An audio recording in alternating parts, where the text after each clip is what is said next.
Right then team, in today's video, we are going to go through a dumbbell press, but we're going to use a 30-degree incline. I like this one probably more than a normal incline press, and that's purely through to preference. And I prefer this than a flat press. It's just that little in-between bit, which allows me to get set up in a really nice position, and it also allows me to hit my upper chest a little bit more. If you don't have too much time in a session, then putting that in there and then some kind of shoulder press, you'll be pretty covered for most of your pressing movements. The video I'm going to show you is going to be the incline dumbbell press. I put the bench a little bit higher, but it's the same things apply. Everything we talked through in that video is the same as this. The only difference is the incline of this. So when picking dumbbells up and when getting them up into position, there's two different ways you can do it. So the first one, what I would do is get your dumbbells to be on the floor, pick them up and bring them up onto your knees. I would always have the dumbbells on the end of my knees. The reason is because we want to use our legs to help get the dumbbells back.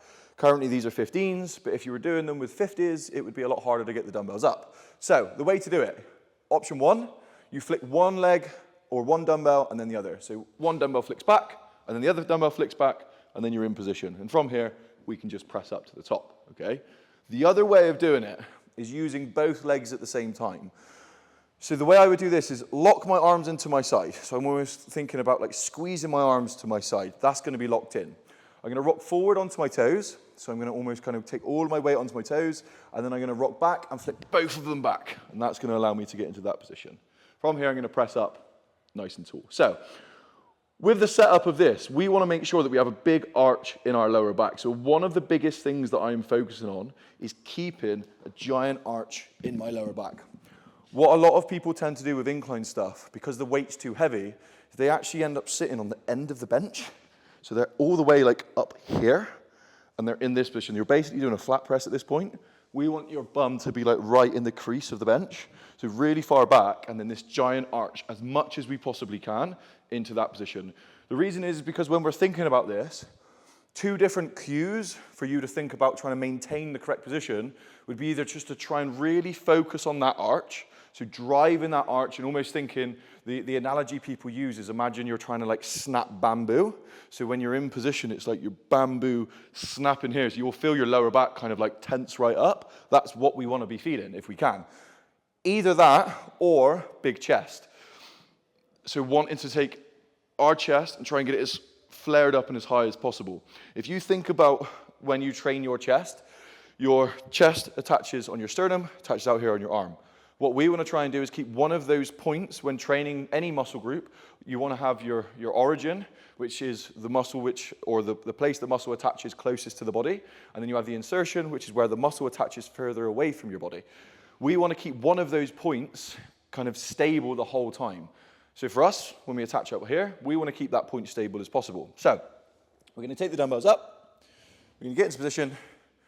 We're going to flick here. And we're going to go nice big chest. So my sternum's positioned up. I'm going to hold that position.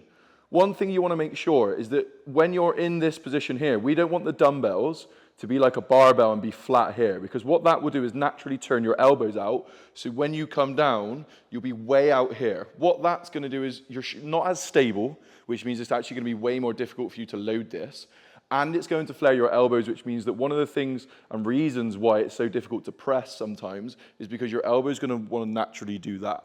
So when you're in position, rather than it being like a barbell and all being flat here, I like to turn the dumbbells into that position there, almost thinking like a 45-degree angle, or thinking about it as like when I'm at the bottom position here, the dumbbells are pointing towards my ears. Okay, so I don't want the dumbbells pointing towards my chin or to each other. I want the dumbbells pointing towards my ears.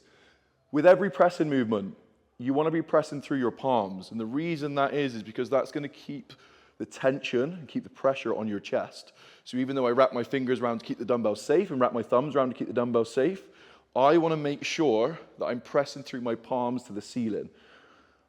One of the things that people get wrong is when they're pressing this and when they're doing this, their shoulders moving quite a lot. So as I flick back, one of the things you'll see me do is tuck my shoulders in underneath me. So my shoulders are now, rather than being shrugged up, they're shrugged down. A good way to think about this, if you put your hands out in front of you, you want to reach as far forward as possible, and then you want to pick your shoulders up and roll them into your back pocket.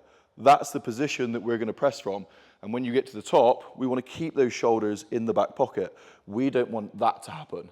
Again, the reason is, if we get to a position where here, our shoulders are backing down, when we keep them backing down, our chest is doing the work, okay? So this motion here, our pec, has gone from lengthened to shortened, which is what you need to do when training every muscle. Take it from lengthened to shortened. And when you've done that, this is a shorter position, then even though my hands aren't further up, if I go further up, I actually now take this insertion further away from the point. So I'm no longer using my chest to do that movement. So the whole goal is for us to keep the tension and keep the pressure on our chest, which is why when we flick into position and we set ourselves up, we're gonna have those shoulders backing down, we're gonna have our chest stuck up towards the ceiling, and when you get to the top of the movement, you wanna end it there with your shoulders backing down, not collapsing and doing that.